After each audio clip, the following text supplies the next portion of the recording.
from us and the KEPSA team, we want to really thank you for making the time. And for those who don't know Debrah, she's the Vice President, East and Central Africa franchise at Coca-Cola. Before that, she was a Chief Business Development Officer at Safaricom, and she's just truly an accomplished leader. We are so honored to have you come speak to us. I personally admire you. I've been following you secretly, and I'm really looking forward to this session. So I'll let you take it up from here. Asante, Linda. Good morning, all. When during the opening session, I was delighted to hear where everybody was from.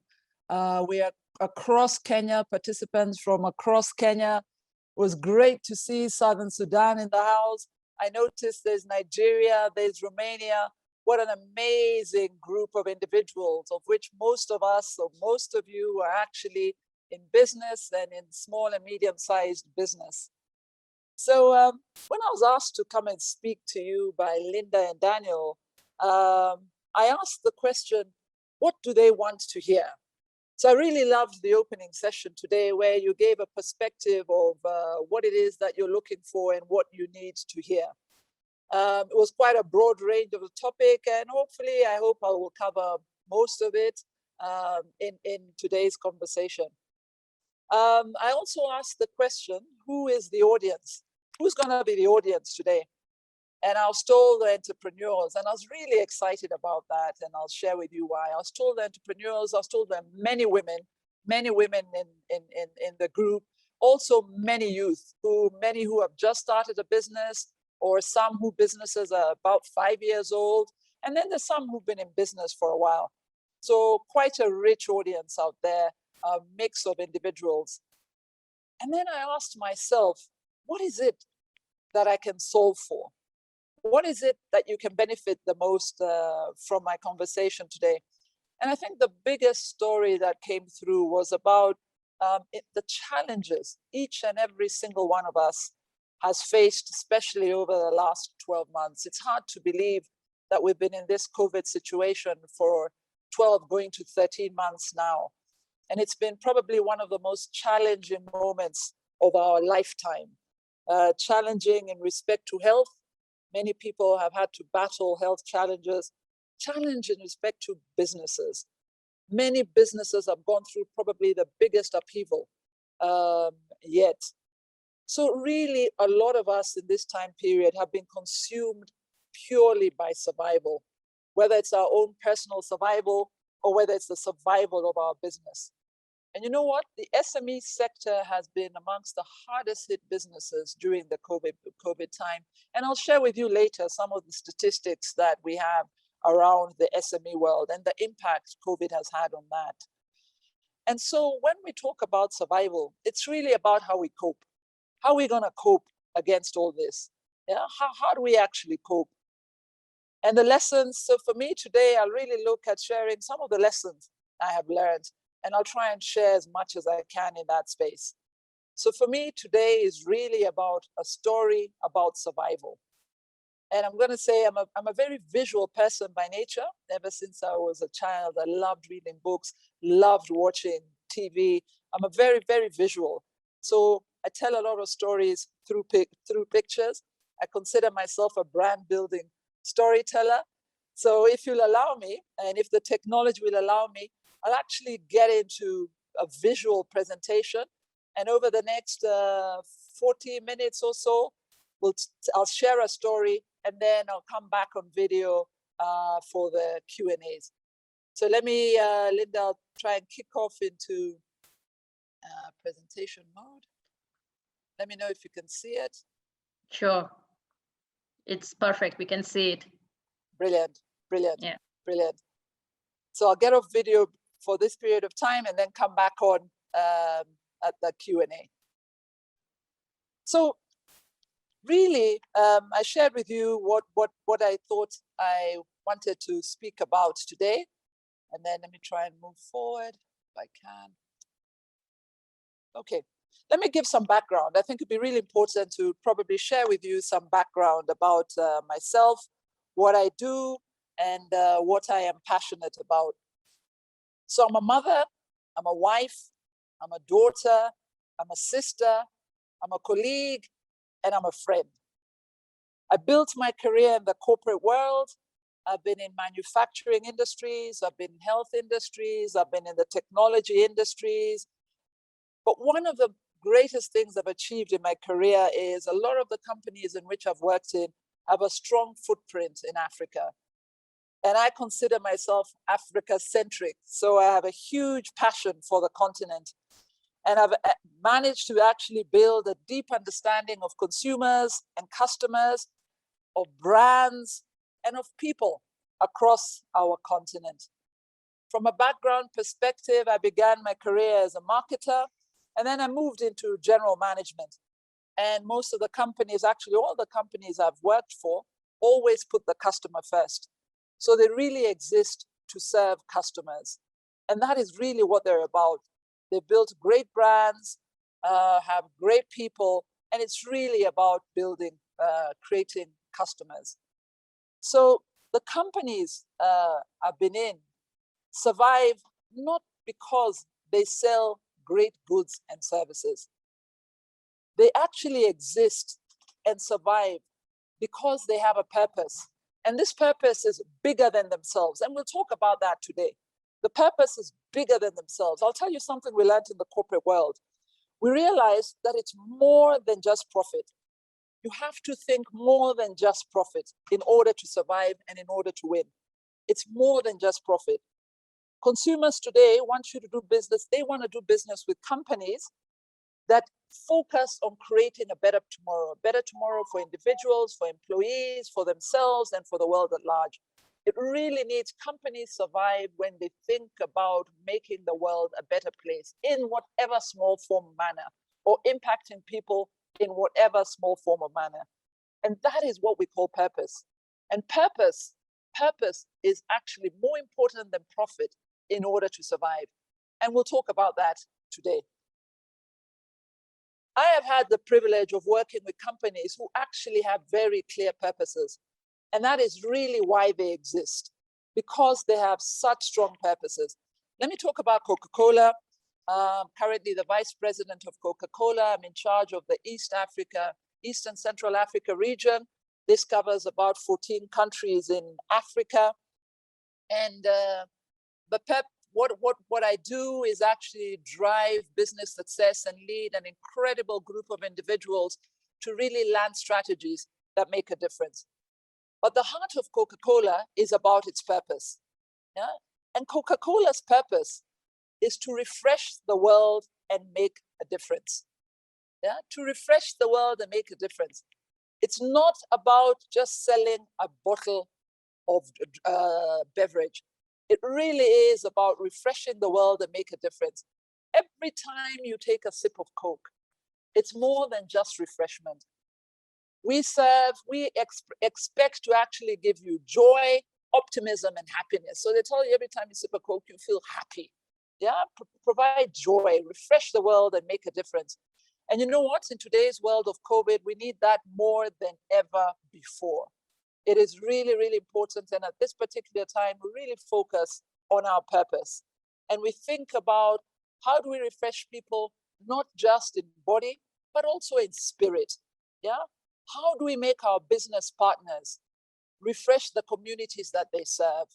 Yeah? How do they actually inject a sense of optimism in the communities that they serve? How do we inspire people in this most difficult time? How do we inspire those that work for us, or those that are in our distribution chain, or those that actually sell our products? How do we inspire them in this difficult time?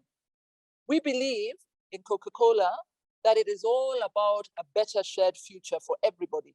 So we really focus on investing and improving lives of our employees, of people who touch our businesses, of the communities that we're in. I think it was interesting to note that Coca-Cola has been in Kenya since 1948. Since 1948. And so for us, the communities that we serve, we call our home. Yeah. So when you think about purpose, why Coca-Cola exists, it exists to refresh the world and make a difference. So today is really about purpose, and it is through purpose that we survive. So let me share a bit of my story and how I went about finding my purpose. Yeah, it didn't happen overnight. It definitely didn't happen overnight. And for me, my purpose is to unlock possibility in myself and in others. I'll say that again. My purpose is to unlock possibility in myself and in others. Yeah, like most of you, by the way, and I'm sure like most of you are probably thinking about it now, I had no idea before what that meant. Yeah, absolutely no idea. So I'm going to tell you the story of how I discovered my purpose. So very early in my career, I had the opportunity to work for probably one of the biggest, at that time it was the biggest company in East Africa. The company was known to have amazing brands. Yeah, that the company really at that time was at the heart of creating amazing brands. And at the time, that early point of my career, when I was just about to join the company, when I was recruited to join the company, there were changes that were made in the marketing division of that company. Yeah, and those days, the company was so big that any change that happened in the company used to make the news. So in the news, there was a story about how people in the marketing division of the company were changed or were leaving the business. They never talked about the people who were joining. They talked about the people who were actually leaving the business. So many people told me, don't go. This is not the time to go to the company. Don't go. So what did I do? I was told, don't go. I was told, you know what? The company sold beer. So I was told, beer is a man's world. What does a girl know about beer? They're making changes.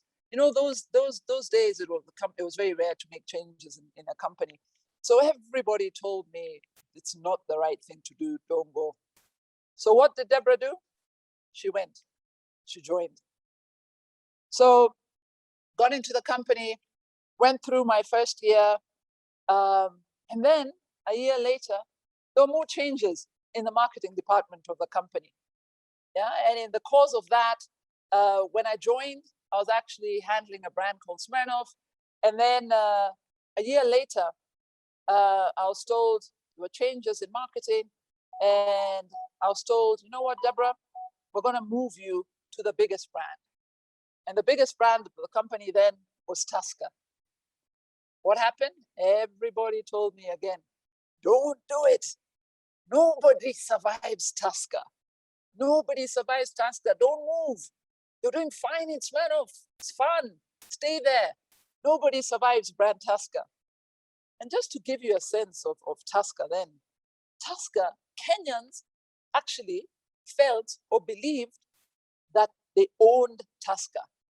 Yeah, every Kenyan thought Tusker is our brand. This is Kenya. Tusker is our brand. So I often tell people the story that them days, if you changed, for example, the price of Tusker, if we made a price change of Tusker and then I showed up there in the marketplace, oh my God, everybody would be on my case. How did you change the price of our brand? Who told you to do that? So everybody felt that Tusker was their brand. Just how big Tusker was. So anyway, I was told, don't do it. Don't move to Tusker. You won't survive. What did I do? I went to Tusker. Yeah, I became the brand manager of Tusker. And at that particular time, Tusker seemed not to be growing. It was a bit flat. So I was told to think about marketing ideas. What is it that you can do to actually ignite growth in Tusker? So remember, in my mind, I thought I had been very successful on Smirnoff. So I thought it can't be that hard to be very successful in Tusker.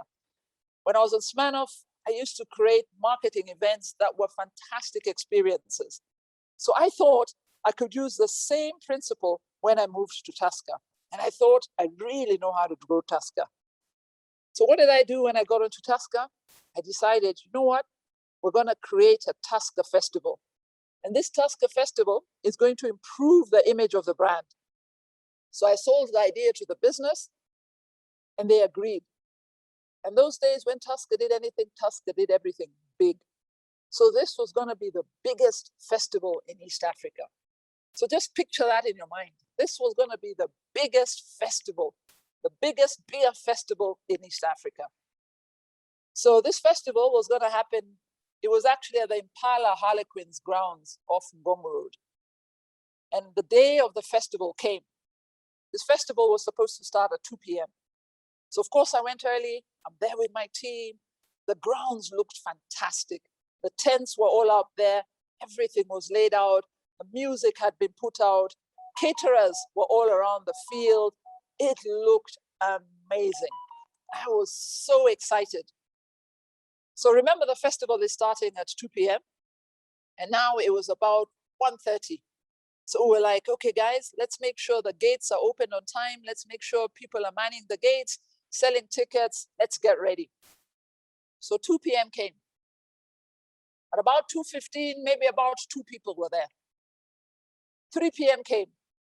At about 3 o'clock, maybe around 5 people were there. 5 p.m. came. At that particular time, maybe about 10 people are there. I was still very hopeful. 7 p.m. came. This festival was supposed to be from 2 to 10 o'clock. 7 p.m. came. And honestly, there could have been about maybe 30 people there. I think it was at 9 p.m. that I realized I am cooked. There must have been maybe maximum 50 people there. And remember, this was supposed to be the biggest festival in East Africa. And had we spent money in just setting it up, at 9 p.m., I knew I am in trouble. I am cooked. And then I remembered what everybody was telling me before. Nobody survives Tusker. And this was a Saturday. Nobody survives Tusker. By 10 o'clock, I think reality hit me. The gates closed. Maximum number of people on the field were about 50. Oh my God. So there I was. I remember that Sunday, probably didn't sleep that Saturday night. That Sunday, it was the day of prayer. And I was like, I'm not sure I can be saved. So Monday, of course, I had to go to the office. Yeah. And I knew I could just picture what was going to happen to me on Monday. Nobody survives Tusker. So I go into the office. And then first thing as I go in, I'm told the managing director wants to see you. I was like, oh dear, oh dear, oh dear. But I knew I was cooked. So I put my bags down and I made my way slowly. I imagined this, slowly to his office. Because when you can see your end, you don't rush yourself to the end. You make yourself slow. I made my way slowly to the office. So I got into his office. And he had a big office. So there I am at the door, and he's sitting at the very end of the office. He looks up as I open my door, and I make my way towards his desk. And I tell you, to me, it felt like it took 20 minutes between the door and when I got to his desk. Anyway, so I got to his desk. He tells me to sit down. And he asked me one question. He asked me, why do you exist? I was silent. And I thought, I know I've messed up here. I know I've messed up, but surely, why do I exist? He asked me again, Debrah, why do you exist? And I knew, okay, I've messed up so badly that he was now even questioning my very existence. I was silent. I was shaking. And then he said, what did you learn? What did you learn? I looked at him, I looked up, I looked at him, I was silent.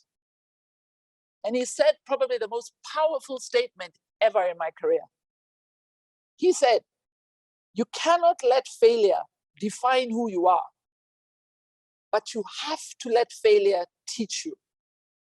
You cannot let failure define who you are. You have to let failure teach you. Failure is not the opposite of success. Failure is part of success.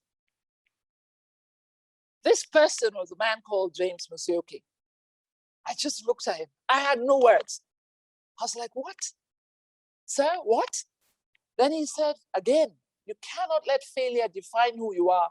You have to let failure teach you. Failure is not the opposite of success. Failure is a part of success.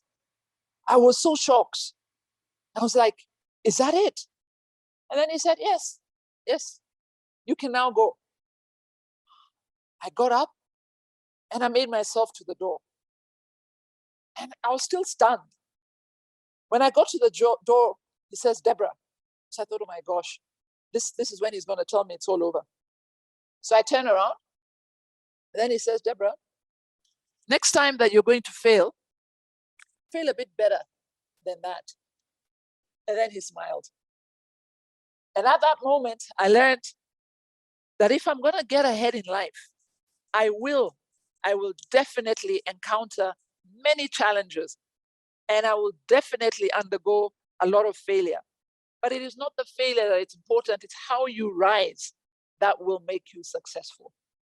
It's not failing, it is about how you rise that will make you most successful. And I never looked back from then. Tusker, I always thought about bigger, bolder, better. I proceeded to actually change the entire bottles of Tusker. The Tusker bottle that you see today never was not there before. We had a different bottle. So I changed the entire bottle of Tusker. It was a massive project and massive initiative. And remember, I told you, Kenyans loved Tusker. They felt that they owned Tusker. So there was quite a bit of risk in so doing. But it was time to do stuff that is bigger, bolder, and better. So I changed the whole bottle of Tusker. We made some amazing campaigns on the Tusker. We took the brand Tusker across the borders beyond Kenya, and we created an amazing brand. Now, I share that story because that is how I discovered my purpose. That is how I discovered why I exist. I exist to unlock possibility in myself and in others, to help others see what possibility is about, to help me get behind what's possible, and to actually stop ourselves from focusing on what can go wrong and instead focus on what can this be? What can it be? What can you be when it goes right? That is what possibility is about. What can it be? What can you be when it goes right? That is possibility.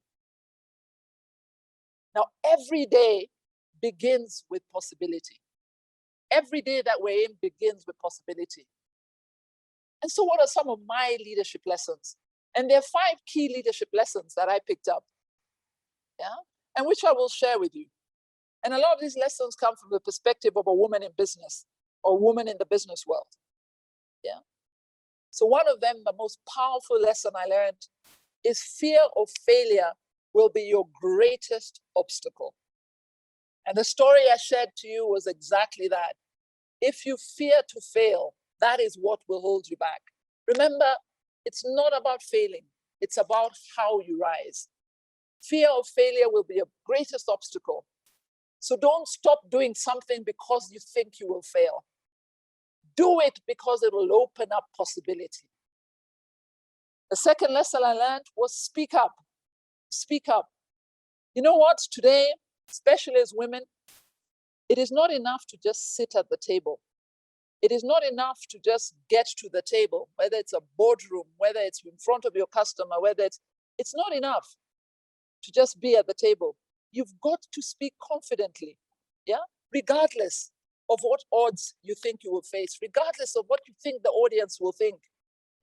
You've got to speak confidently. I want you to remember that respect comes when one's voice is heard. Respect comes when one voice is heard. The other bit is showing up. As women, we always want our work to speak for ourselves. We always want our work to speak for ourselves. People speak for your work because nobody else will speak for it. Show up, make the pitch, let yourself speak for your work. It will not speak for itself. You need to be the advocate of what you do. Speak for your work. Fourth is build a sisterhood. Build a sisterhood. One of our biggest challenges is garnering support from other women. That is the truth. Garnering support from other women. My advice is, from a women's side, support each other. Show togetherness. Show passion for what somebody does. Show enthusiasm. yeah, for what they do. That is how women will progress. And fifth, find your purpose. Yeah, find your purpose. I shared with you my story, and today I want us to start building one and asking ourselves the question, why do we exist?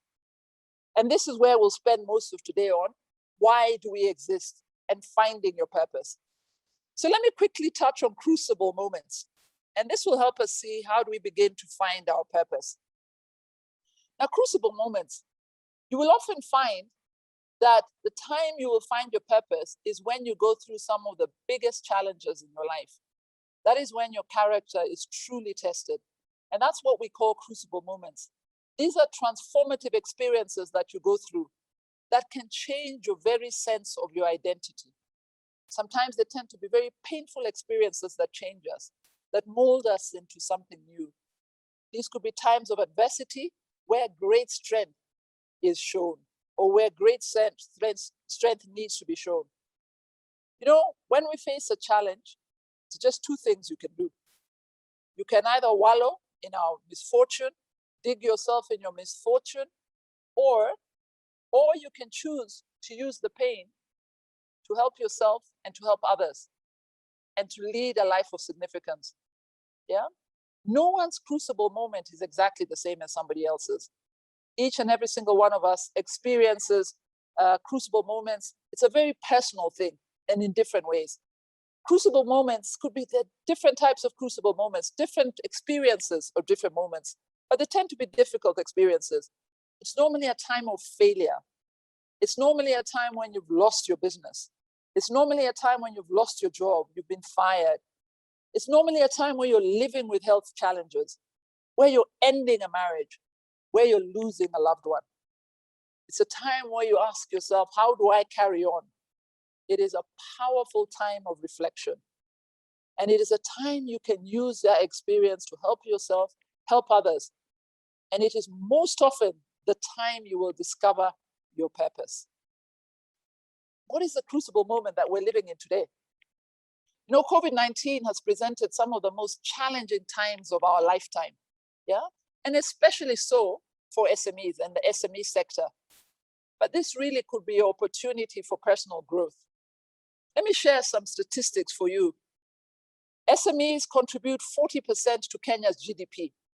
40%. It is a significant sector. If SME sector goes through challenge, Kenya goes through challenge. 80% of Kenya's employment is through the SME sector. 80%.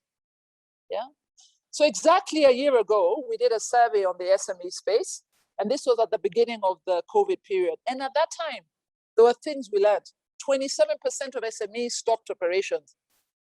44% needed capital just to survive, not to grow, but just to survive.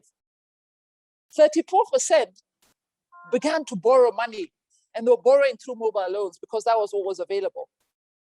But only 8% felt that they were supported by financial institutions. So it was especially hard for SMEs. So really, it was all about survival. It wasn't even about growth. It was all about survival. So if this is a story about survival, the question I am asking, the question people always ask me is, how do we market ourselves? Yeah? How do we market ourselves? How can we build our brands?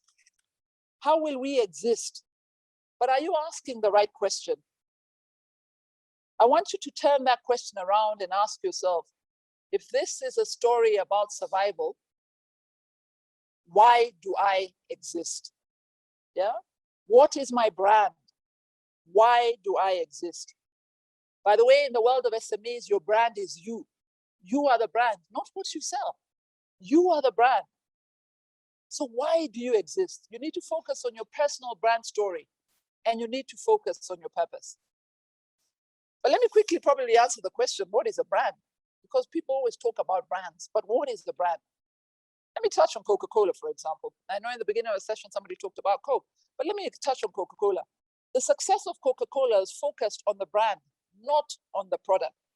The product is a soda, it's a soft drink, it's a drink in a bottle. That's what the product is. And anybody can create a product. But Coke does not sell a drink in a bottle. Coke sells happiness in a bottle. Coke sells moments of joy. Coke sells friendship. Coke sells human connections. We create the experiences that make you feel good so that with every sip, what comes into your mind is a sense of happiness. Human beings yearn happiness, and especially in a time like today. So that's what Coca-Cola stands for, and that's why it exists, and that's why we've made it through time. There are other brands. M-Pesa. M-Pesa stands for safety and security. It's not just money transfer, it's safety and security. It's about convenience. Think about the COVID time. Yeah, everybody wanted safety and security. They wanted to be sure. And M-Pesa offered that. And that's why so many people used M-Pesa in this time of COVID. But a brand doesn't have to be something you touch and feel. A brand can be a person. Eliud Kipchoge for me comes to mind. Yeah, Eliud is a fantastic example of a brand. He's not just a long distance runner. In Kenya, there are many long distance runners. He's not just a world record holder in marathon. In Kenya, there are many world distance holders in the marathon. He is a brand. Yeah, he was the first human to run under 2 hours, but that's not what made him a brand. He connected very deeply to every single one of us, and that's why he's a brand, because he made us appreciate and understand that no human is limited. Eliud inspired the world. He inspired us to push our boundaries. He inspired us to continue to learn. He inspired us to achieve more. He's inspired us. No human is limited. And that's what he created. So a brand is consistent. A brand is relevant. A brand is clear. A brand survives through time. And a brand is credible. So what is an example of a personal brand? I'll give you two. Yeah. So how you go behind creating a personal brand? I'll give you two people. Yeah. One is Wangari Maathai, who all of us have heard of. Did you know that 50% of her life, she focused on saving the planet? And when we talk about saving the planet, she protected and championed the environment through saving trees. You know, it is through trees that oxygen is created. They're the biggest plants in life. That's how we get oxygen. If you don't get oxygen, nothing survives. So she really championed trees. She created the Greenbelt movement. Her voice was simple and clear and consistent. She kept on telling us about saving trees. She built such a strong following because of what she stood for. And she went through immense challenges. Yeah, we all remember she went through immense challenges, but she stood firm. That was an example of a personal brand. But many of you often think, oh my God, I need to do so many amazing things in order to create a brand. Really? Is that true? Let me share another brand. Elsa Majimbo. I don't know how many of you have heard of Elsa Majimbo. Elsa Majimbo is a 19-year-old Kenyan. 2 years ago, you never heard from her. Actually, she created herself last year during the COVID world. She's a social media entrepreneur. Yeah. She's a Kenyan internet comedian. She uses Instagram and TikTok. She began doing this in 2020. I mean, she began actually doing it in 2016. But 2020 is really when she exploded. She started with 7,000 followers on Instagram. Today, Elsa Majimbo has 1.8 million followers. She is considered one of the brightest stars to emerge in 2020, worldwide, not just saying in Kenya, worldwide. If you have never seen her, or if you've never heard of her, I suggest you dig in. She created viral Instagram videos, and she actually began by bringing joy to herself. She didn't go in there thinking, I'm going to make profit, I'm going to make money. She began by bringing joy to herself. She created videos because she thought her own videos were funny, and she used to watch her own videos and start laughing and really, really laughing. She'd laugh at herself. She has a very consistent image. She has a signature style. She wears sunglasses. She has an infectious laugh. Yeah, and this voice. She will always be eating a packet of crisps in her videos. That's her signature style. So she's been quite consistent on that. Yeah. So what happened? Elsa actually, and she invited you into her home. She takes her videos in her bedroom and off her mobile phone. Everything about Elsa, she started telling us everything was about a pandemic. She would say things like, I really want to invite you to my house, but you know what? It's a pandemic. I really want to get you this gift, but you know what? I can't go out. It's a pandemic. And it was funny. It was simple. It was relatable. It was funny. She infused joy when people needed it most during the lockdown. This was a time of anxiety, of uncertainty, and she made these hilarious videos providing joy for millions across the world. Today, by the way, Elsa has signed partnership deals with global brands like Rihanna, like Beyonce recently sent her some pair of Adidas sneakers. Valentino, the top fashion company, wants to work with her. She's on a partnership deal with MAC, the makeup company. This is a social entrepreneur in Kenya, 19-year-old who started last year. Just in case you think it is not possible, she started last year. She proves that there are no boundaries and borders. By the way, South Africa is what made her famous. Kenyans, we gave her a tough time, we never followed. But the South Africans really loved Elsa Majimbo, yeah, and really created a following. And then the rest of the world embraced her. All these people embraced her ahead of Kenya. So don't be surprised that you may not have heard from her because we took a while to embrace her. She's relatable and she's original. She has created her own personal brand and she was a social entrepreneur. Why is it important to create your brand? Really, you will stand out from the competition. It'll enable you to charge a premium price. It also shows what your expertise is, what you bring in, what people need. It'll allow you to attract an audience and it increases your visibility. That's why it's important to build your personal brand. So I'm going to quickly just give you some few tips on how you can create your personal brand. And there are 4 general tips. Who are you? Who is your target audience? Treat yourself as a brand. Build your community. And let me dig a little into it over the next few minutes. Who are you? When you always have to ask yourself who you are and start to understand who you are. Yeah? And what are the skills that you bring in? Let me use Elsa as an example.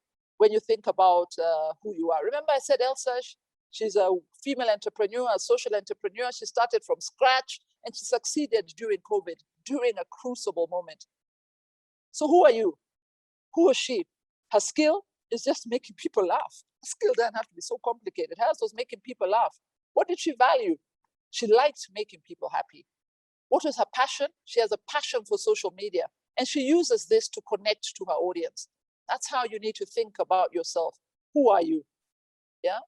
You also need to think about what is it that you want to accomplish. Be really clear on what you want to accomplish. Yeah. What is it that you want to do personally and professionally? If you were an expert, what advice would you offer? Again, let me use Elsa to bring it to life for you. Yeah, she's a comedian. She brings humor. Yeah. What advice would she offer? She would tell you that, you know what, even in times of challenges, you can enjoy moments of happiness. Yeah, even in times of challenges, you can grow moments. That was her key message. Yeah. So think about it in what you do. What is it that you want to accomplish? That's 1. 2, who is your target audience? Think about who your target audience is. And when you're thinking about your target audience, ask yourself, who is it that you can help the most? Who is it that you can help the most? You know, in the world of SMEs, your brand, you as an individual, you're bigger than the products that you sell. You are the ones who can make the difference. So think about your target audience. Who is it that you want to help the most? In Elsa's case, she thought her audience was actually people who are craving, young adults who are on social media, who are craving for humor and a dose of optimism in these trying times. She was clear that's going to be her audience. Yeah. So you need to think about the same. Be clear who your audience, who is it targeting? You can't target everybody. Are you selling baby products? If you sell baby products, your audience is young mothers. Are you selling fashionable clothes? If you're selling fashionable clothes, your products is people who like fashion. So really be clear on who it is that you're targeting. But it is really important to understand what is it that makes you unique. Yeah, what is it that makes you unique? So there's a very simple way of trying to understand that and ask yourself this question. I remember at the beginning of the session, I was told, I think she's called Wahidi. I was hearing in Wahidi and she's from the coast and she started a tech startup. So I'll use that as an example. That if Wahidi asked herself, what is her unique value proposition? She helps technology companies to identify qualified tech talent so that they can, you see, it's all out there. Best talent to build. Yeah. That's what her unique value proposition is. Always think, I help who is it that you help to achieve? What is it that they achieve? So that you can, what is it that you can do? What is it that your customer can do? And that's the best way of thinking. What is the uniqueness that you can set up? Yeah. So that's 2. 3, treat yourself as a brand. Really treat yourself as a brand. We spoke earlier about Elsa. So when you think about treating yourself as a brand, be clear, be true to your brand message. Hers was about bringing joy to millions. Simple message. I'm going to bring joy to millions. What is yours? What is your true message? And stick to it. Yeah. Then treat yourself as a powerful brand. Don't think it has to take forever. Treat yourself as a powerful brand. Be relevant and up to date. Value yourself. Believe in yourself. Treat yourself as the most important thing in your business. It's not the things that you sell. You are the most important thing in your business. Treat yourself as that. Don't doubt yourself. Yeah. Elsa, for example, she found herself to be funny. She thought, I'm funny. And she started by making own videos to entertain herself and make herself laugh. She believed in herself. Believe in yourself. Treat yourself as a powerful brand. And then constantly reinforce your uniqueness. What makes you unique? And be consistent about that. And make it true to yourself. What makes you unique? This is important when you're building your brand. Be consistent everywhere you show up. This is the visual, the picture I'm showing you up there is real. So this person showed herself up as a consultant to businesses, yeah, as a serious consultant to businesses. So on LinkedIn, that's how she showed up. What she forgets is that her audience also is not just on LinkedIn, but will be on Instagram, will be on Facebook. So then on Instagram, she was this crazy person who used to do crazy things. So she was not consistent. So when she showed up at someone's office as a consultant, they're like, no, I've seen you before. I've seen you on Instagram. I don't think you're what I want. I don't say, so be consistent. Treat yourself as a brand. So think about the profile you put out there. Be consistent so that you sell yourself consistently. When Coca-Cola shows up, it doesn't matter where you're showing up, we're consistent. Think of that for yourself. And then lastly, build your community. People need to see the value you bring to them. Remember, don't think about what is it I need to sell to you. Ask yourself, what value am I bringing to that person? People need to see that. And that is how you will succeed. And that is how you will build a community of customers. Really think about what value, every time you go out, what value do I provide to you? And that is a fantastic way of beginning to build a community. Yeah. In the Elsa's case, remember I told you, hers was not obvious. South Africa embraced her first. She began to build that community by default. Yeah. And she kept at it. She didn't readjust. She didn't change, oh, maybe I need to make Kenyan human. No, she kept it. And then she began to build a community. It started with the South Africans. It went to the West Africans. The rest of the world adopted her. And here we are. She's a Kenyan. And now is when we're hearing about her. But she began somewhere building a community. So build your community and just keep at it. Ask, what is the value that you bring in? So remember, 4 tips. Who are you? Who is your audience? Treat yourself as a brand. Build your community. So 4 things. And that is a very important thing I'd like to share. If you don't give the market the story to talk about, the market will define your own story. If you don't give the market the story to talk about, they will define your brand's story for you. Always remember that. So very quickly, in the next few minutes, let me share a bit about Coca-Cola and how we live our purpose, refreshing the world and making a difference. Yeah, we believe in creating shared value. So open like never before. This is an initiative that we brought in during the COVID period. We invested 125 million Kenya shillings, yeah, to support over 18,000 SMEs. Yeah, and here we really went behind distributors, retailers, hawkers, kiosks, and even waste recyclers. You see, our SME partners were really impacted by COVID and the closures, and they experienced heavy losses. Reopening, we knew, was going to be difficult. They were suffering from sales, they were suffering from cash flow, they were suffering from how do I exist when I have to create COVID protocols. They didn't even know what that was. It was our duty as a business to intervene. It was our duty and our responsibility. Our purpose was to make a difference. So for us, it was our duty and our responsibility. We invested 125 million to support these small-scale businesses and waste pickers. We partnered with AMREF and KEPSA to enable a safe reopening, and we called it Open Like Never Before initiative. That was our rallying cry. Open like never before. We enabled them to understand, we trained them on safety protocols around COVID. We provided PPE equipment to keep them safe. We gave hand washing equipment for them to serve their customers. We offered financing, and we gave them product deals, which they called welcome back to their own customers. Great deals to invite their customers in. I've got to acknowledge this time the partnership support we received from KEPSA and AMREF to really make this difference, to give people the inspiration, open like never before. There's another initiative called the 5x20. This was focused on empowering women. It was a global initiative. It was run between 2015 and 2020. In Kenya, we partnered with the Women Enterprise Fund, which is a government body. We partnered with them to offer financial services, business skills, and assets to women to enable women to start a business. And we empowered 800,000 women in Kenya in that process. It was an amazing achievement. Globally, 6 million women worldwide were empowered. 2 million of them were in Africa, and Kenya alone empowered 800,000 women to start a business. That was the 5x20 program. The other initiative was Kuza Kazi. It was really about the youth, empowering youth aged 18 to 35. We recognize 70% of youth are unemployed. In line with the government agenda of creating job creation, we worked with partners, we worked with counties in order to provide business skills training and financing opportunities to enable people to start various businesses. We piloted it in 5 counties, and we're really happy with the results. We're looking at how do we make this and stimulate this even further.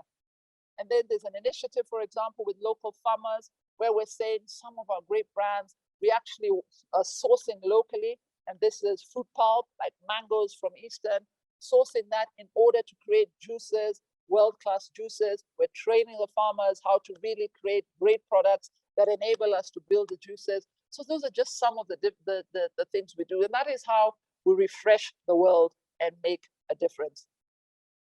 I'd like to close by sharing with you a statement. Your life has purpose. Your story is important. Your dreams count. Your voice matters. You were born to make an impact. Just believe in yourself. Thank you. Thank you.